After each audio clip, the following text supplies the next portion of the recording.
Hello students, आज हम नया टॉपिक डिस्कस कर रहे हैं which is about the lens makers formula.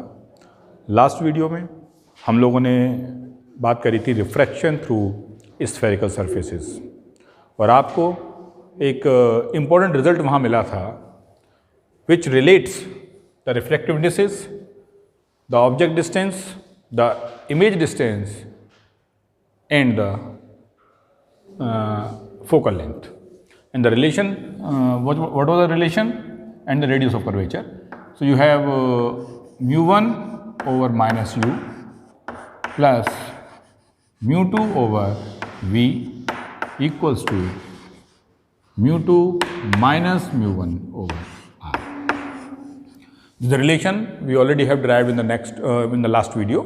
ठीक है, और आज हम सही मायने में इस रिलेशन का जो एप्लीकेशन है इन फॉर्मिंग द लेंस को बनाने के लिए इस रिलेशन की बिल्कुल ज़रूरत होती है। कैसे हम इसको यूज़ करेंगे, how we can apply this relation while making the और deriving the lens makers formula. ठीक है, अब देखिए सबसे पहले हमें समझना होगा कि ये जो मैंने रिलेशन लिखा है ये कब था। This is for the refraction through a spherical surface when the object lies in the rarer medium. साथ में आपको ये भी बताया था कि अगर ऑब्जेक्ट डेंसर मीडियम में लाई करे तो इसी रिलेशन में एक माइनर सा बदलाव आता है। वो बदलाव क्या आता है, mu1 and mu2 gets interchanged. ठीक है, तो अगर मैं उसके लिए रिलेशन लिख दूं, ये है when object lies in rarer medium, और दूसरा when object lies in denser medium। तो in that situation the relation was, हमने कहा mu1 और mu2 को इंटरचेंज कर दीजिए, mu1 and mu2 gets interchange. जहाँ mu1 है वहाँ mu2, जहाँ mu2 है वहाँ पे mu1 कर दें। तो हमारा जो रिलेशन था जो हम लास्ट टाइम लिख चुके हैं, mu2 over minus u plus mu1 over v is equals to mu1 minus mu2 over r। ठीक है, ये दोनों रिलेशंस मैंने यहाँ लिख दिए हैं। इनको लिखने की वजह ये है क्योंकि बिना इन रिलेशंस के हम लेंस मेकर्स फार्मूला को ड्राइव नहीं कर सकते। ठीक है, we are going to derive the lens makers formula and we have to use these relations which are in front of you. ठीक है, सो ये mu1 mu2 जरा ये भी समझ लीजिए, these are the refractive indices of medium first and medium second. Suppose कीजिए ये फार्मूला हम जब यूज करेंगे जब ऑब्जेक्ट हमारा कहाँ लाई कर रहा हो, रेयर मीडियम में लाई कर रहा हो। इसका मतलब mu1 में ऑब्जेक्ट लाई कर रहा हो। ये फार्मूला जब यूज करेंगे जब ऑब्जेक्ट हमारा डेंसर में लाई कर रहा हो, मीन्स mu2 में ऑब्जेक्ट लाई कर रहा हो। ठीक है, तो ये याद रखिएगा। याद रखने का तरीका यही है कि mu1 जिसके साथ लिखा हुआ है, u के साथ लिखा हुआ है, तो ऑब्जेक्ट हमारा mu1 में लाई कर रहा है, और अगर mu2 जो है u जो है हमारा mu2 के साथ लिखा हुआ है तो हमारा ऑब्जेक्ट कहाँ लाई कर रहा है, mu2 यानी सेकंड मीडियम में लाई कर रहा है। अब जरा देखते हैं इसका रे डायग्राम, क्योंकि रे डायग्राम से ही आप समझ पाएंगे कि कैसे जो रिलेशंस इनका हम इस्तेमाल वहाँ पे कर सकते हैं। ठीक है, तो सबसे पहले एक लेंस कंसीडर करते हैं। सभी जानते हैं कॉन्वेक्स लेंस है। ये हमने एक प्रिंसिपल एक्सिस बना दी और प्रिंसिपल एक्सिस के साथ जो लेंस का सेंटर, जिसको हम ऑप्टिकल सेंटर बोलते हैं, और लेंस के दो फेसेस हैं। जब दो फेसेस हैं तो दो ही इसके सेंटर ऑफ कर्वेचर्स होंगे, एक टूवर्ड्स राइट एक टूवर्ड्स लेफ्ट। तो पहला सेंटर ऑफ कर्वेचर यहाँ आपने ले लिया, इसको C1 बोल दिया। दूसरा centre of curvature left side में होगा जिसको आपने C2 बोल दिया। ठीक है, इसके बाद जो ऑब्जेक्ट है, object lies anywhere on the principal axis. Suppose कीजिए यहाँ सरफेसेस को नाम भी आप दे सकते हैं, चाहे तो P1 P2 आपने इसको कह दिया, और सपोज कीजिए यहाँ कोई पॉइंट ऑब्जेक्ट लाई कर रहा है O। Suppose a point object lies at the point O। तो यहां से मान लीजिए कोई लाइट गई, ठीक है, कोई लाइट रे गई, तो देखिए सबसे पहला रिफ्रैक्शन कहाँ होगा, जब ये पहले इंटरफेस पे जाके टकराएगी। When it strikes the first interface, the first refraction will takes place. अब रिफ्रैक्शन कैसा होगा, जब लाइट रे रेयर मीडियम से डेंसर मीडियम में जाती है तो it bends towards the normal, ये आप सभी जानते हैं। और यही कॉन्सेप्ट यहाँ भी लग रहा है, यहाँ भी कुछ नया कॉन्सेप्ट नहीं है। देखिए जो रूलिंग्स हैं, जो रूल्स हैं, वो चेंज होने वाले नहीं हैं। वो हर जगह जहाँ भी रिफ्रैक्शन होगा उसके लॉज, जो रूल्स हैं, वो सारे के सारे ओबे होंगे। ठीक है, तो इसमें अब हमने क्या किया, यहाँ पर एक आप डाल देते हैं नॉर्मल, कहाँ से, C1 से, और इसको कह देते हैं N1। ठीक है, अब नॉर्मल से इंसिडेंट रे ने जो एंगल बनाया वो कितना है, I, जिसको हम क्या बोल देते हैं, एंगल ऑफ इंसिडेंस। और उसके बाद जब ये लाइट रे बेंड करी तो it bends towards the normal, तो इसको बेंड होकर के थोड़ा झुकना चाहिए था, और झुक करके ये कैसे जाती, it will move like this and the image will be formed somewhere here and the image is I1। ठीक है, हालांकि यहाँ हमें I और R की जरूरत नहीं पड़ेगी, तो इसे मैं यहाँ नहीं लिखना को चाहूँगा क्योंकि इट क्रिएट्स कन्फ्यूजन ऑल्सो। ठीक है, तो नॉर्मल से जो एंगल ऑफ इंसिडेंस था, यहाँ एंगल ऑफ रिफ्रैक्शन उससे छोटा है। क्यों, क्योंकि लाइट रे रेयर मीडियम से डेंसर मीडियम में जा रही है। जब कोई लाइट रे रेयर मीडियम से डेंसर मीडियम में जाती है तो it bends towards the normal. और अगर हम ये मान के चलें कि पूरा का पूरा मीडियम, राइट साइड का पूरा मीडियम डेंसर मीडियम हो, μ2 हो, तो इस तरीके से इमेज फॉर्मेशन हो रही होती। ठीक है, ऐसा आप कह सकते हैं। सो दिस इज μ1 और यहाँ जो इसका रिफ्रैक्टिव इंडेक्स है वो कितना है, μ2। तो फिलहाल हम क्या मान रहे हैं कि μ1 से लाइट रे गई और μ2 मीडियम में गई, जैसे हमने लास्ट टाइम जो केस किया था, when object lies in rarer medium, वो सिचुएशन यहाँ पे क्रिएट हो रही है। ठीक है, ये मानते हुए, ये एज्यूम करते हुए कि राइट साइड का पूरा मीडियम डेंसर है, इमेज कहाँ बनी होती, I1 पर। अब देखिए, लेकिन क्या ये रियलिटी है, ऐसी रियलिटी क्या आप देख पा रहे हैं कि भाई ये पूरा मीडियम डेंसर हो, ऐसा तो नहीं है ना।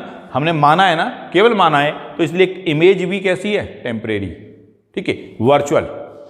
अब जब लाइट रे दूसरा इंटरफेस जो देख रहे हैं आप, उससे पास होगी, ठीक है, तो फिर फर्दर और बेंड करेगी। ठीक है, जब लाइट रे दूसरे इंटरफेस से पास होगी तो फर्दर दोबारा से वो बेंड करेगी।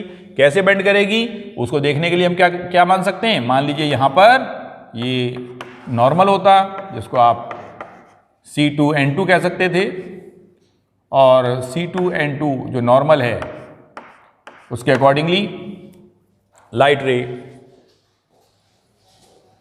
ठीक है, when goes from denser towards rarer medium, it bends away from the normal. ठीक है, ये भी हम जानते हैं। यहाँ पे दूसरा देखिए, दूसरे इंटरफेस पे दूसरा रूल लगेगा।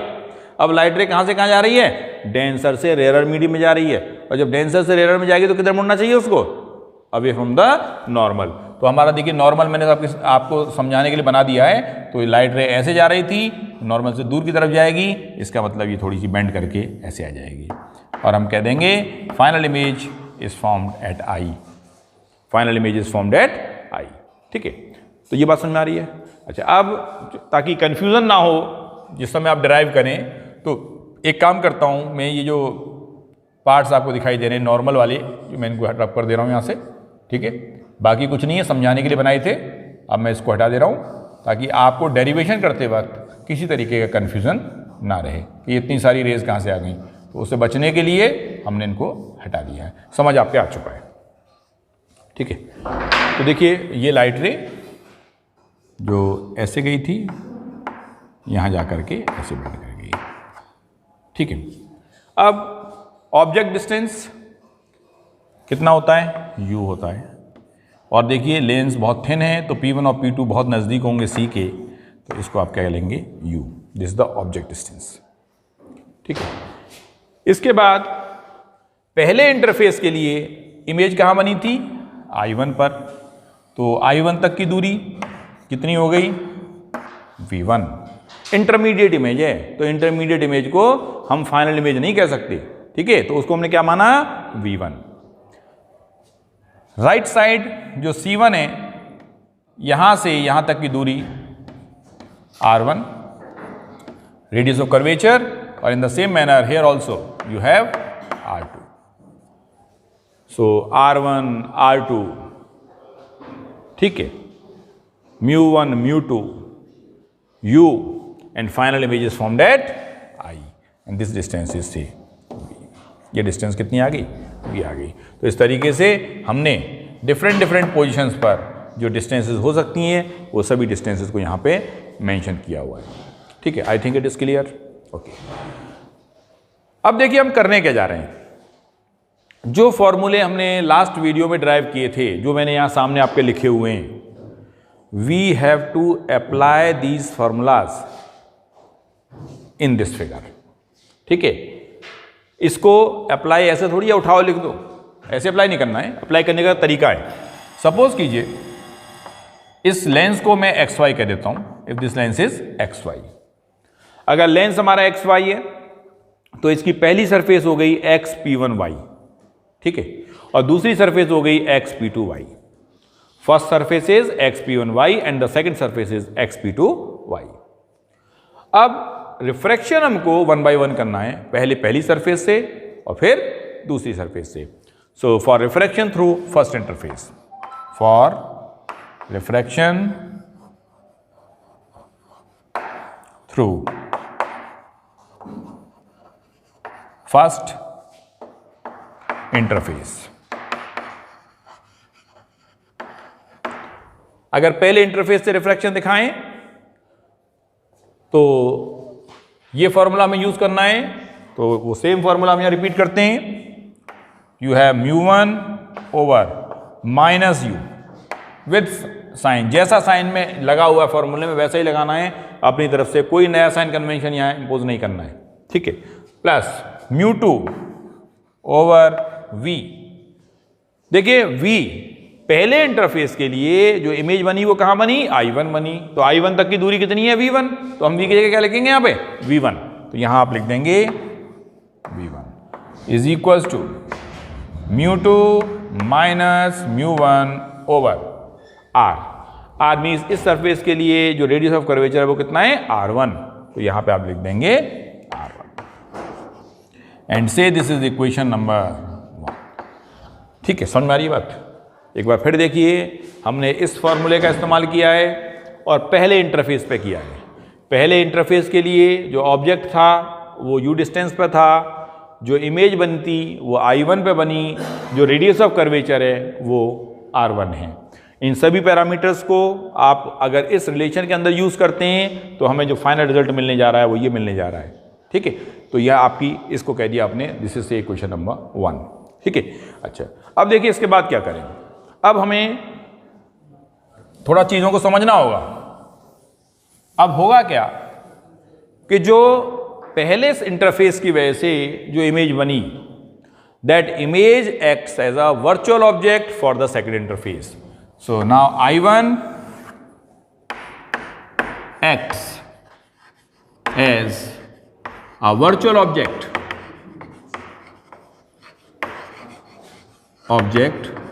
for second interface.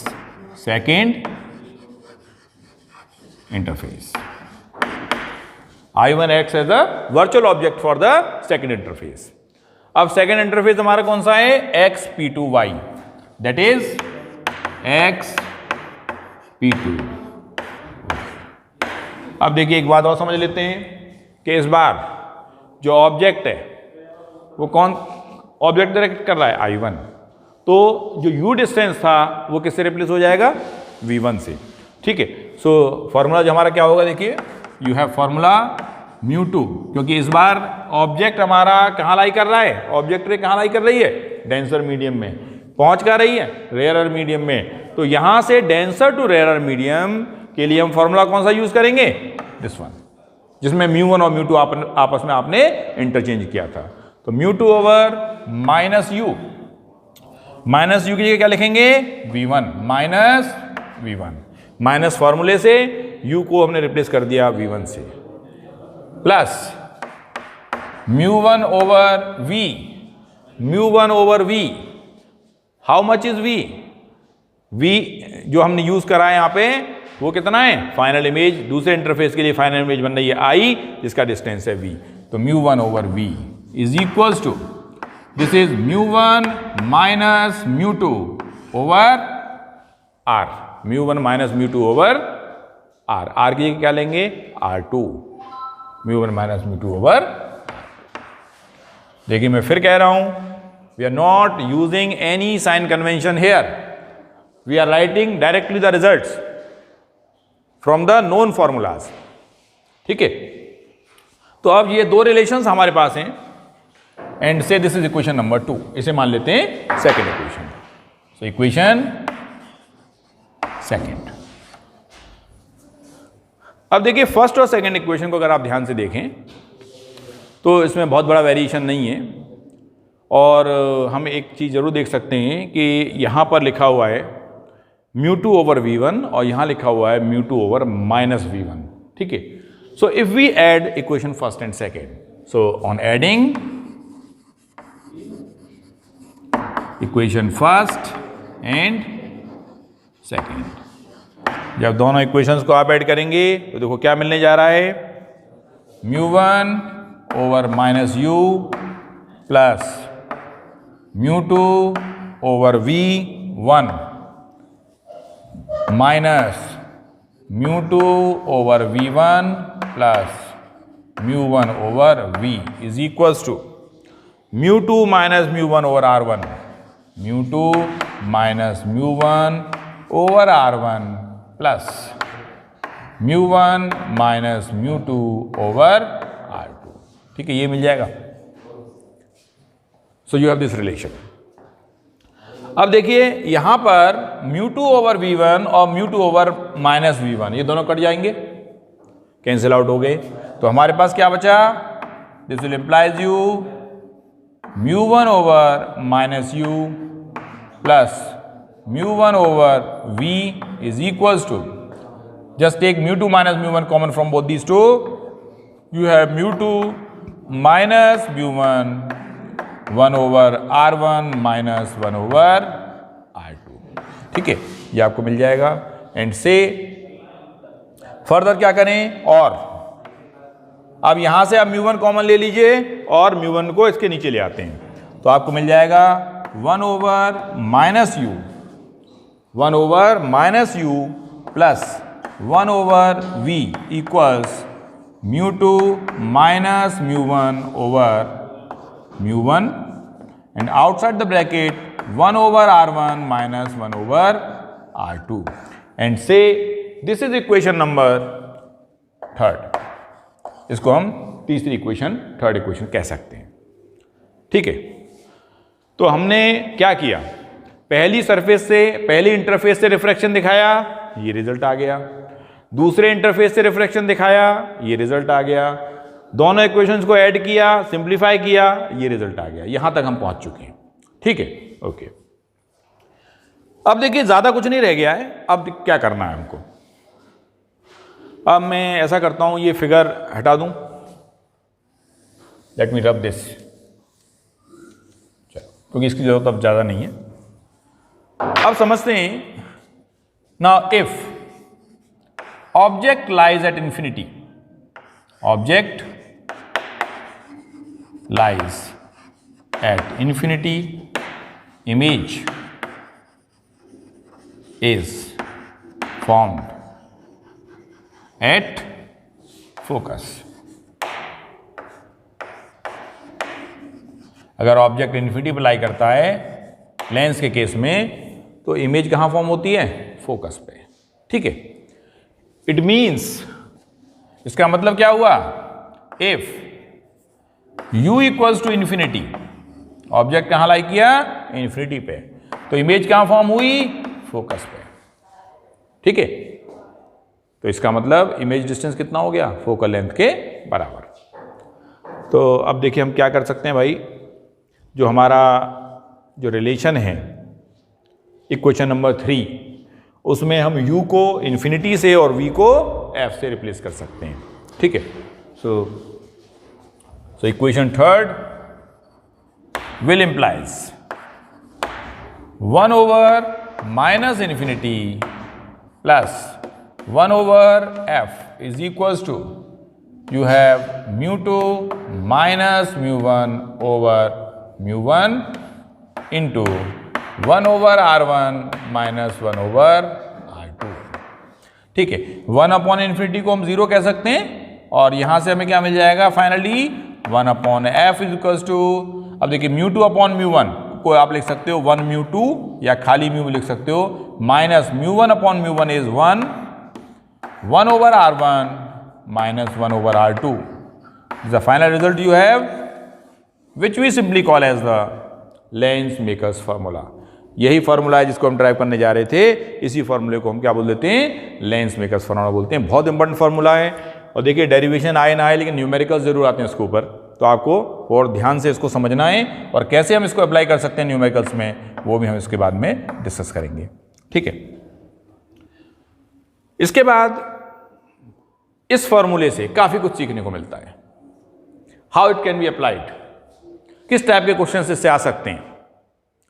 ठीक है, ये फॉर्मूला ऐसा फॉर्मूला है जो हमको ये बताएगा कि किसी लेंस को, किसी खास तरह के लेंस को, चाहे वो कॉनकेव हो चाहे वो कॉन्वेक्स हो, हम अगर किसी मीडियम में डिप करते हैं, ठीक है, मीडियम कोई भी हो सकता है, ऐसा भी हो सकता है जिसका रिफ्रैक्टिव इंडेक्स लेंस के रिफ्रैक्टिव इंडेक्स से कम हो, ऐसा भी हो सकता है जिसका रिफ्रैक्टिव इंडेक्स लेंस के रिफ्रैक्टिव इंडेक्स से ज़्यादा हो। So if we simply dip a lens having a particular refractive index in a medium having refractive index other than the lens itself, either less or more, in both the situation, the nature of the lens or the focal length of the lens may change or may vary। ठीक है, कैसे change होगी, कैसे very करेगी, कैसे हम इसको apply करेंगे, देखते हैं अगले वीडियो में। Thank you.